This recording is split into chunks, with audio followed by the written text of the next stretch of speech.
not at a single time did I try to understand how she felt. Because her emotion is not my emotion. So if you spend time trying to figure out your clients, you're wrong. I'm saying, scientifically proven, you can't.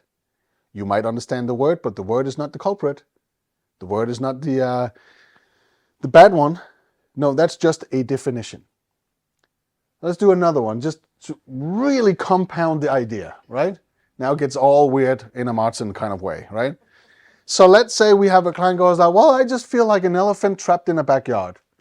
We probably all know that type of saying, right? But what would be your individual definition of it? That's interesting. We all have an idea what it might mean, right?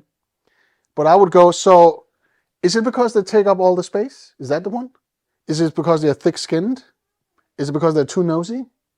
Is it because every time they turn around they knock something over? Is it because they have too deep imprints? Is it because they're good listeners? You see how I can create 100 definitions now what it may mean. Depends on who I am in that situation and what my emotions are.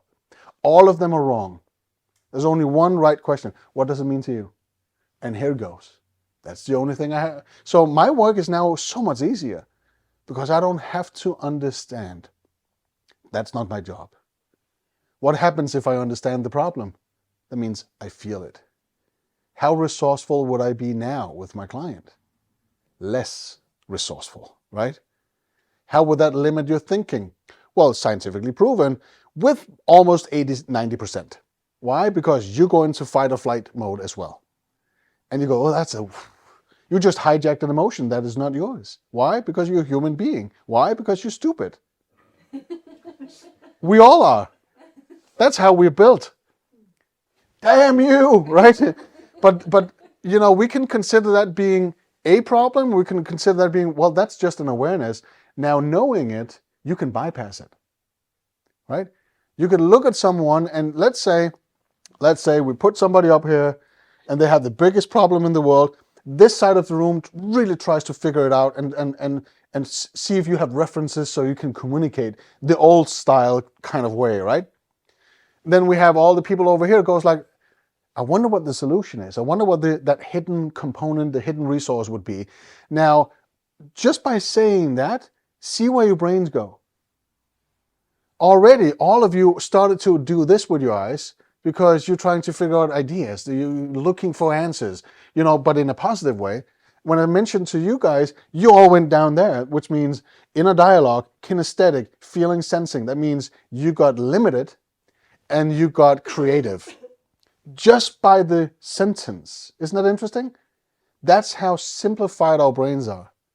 But it's a choice. You can choose what you want to do. If you know it. The most difficult thing in the entire world as a therapist is actually accepting that idea that we don't have to understand. But remember, you're a bystander, you're the observer, you're the guide, you hold their hand or you push them, right? Or you even drag them with you. But you're the one with the flashlight, looking at all the dark corners, and it's not your world. So your only job is to go, what's that? What's that? What's that? What's that? That's the only thing you need to do. Because you're navigating in their world. So how could you navigate in their maze of whatever it may be, and you look in those corners, you start to explain them what it is when it's not your world? You don't know. That's the problem of a regular therapist. They're trying to navigate in somebody else's chaotic world, trying to tell them what they think it is, even though it's the first time they see it.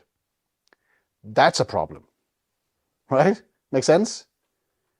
So you just switch on the light, go, oh, see all that? What is that? It must be there for a reason.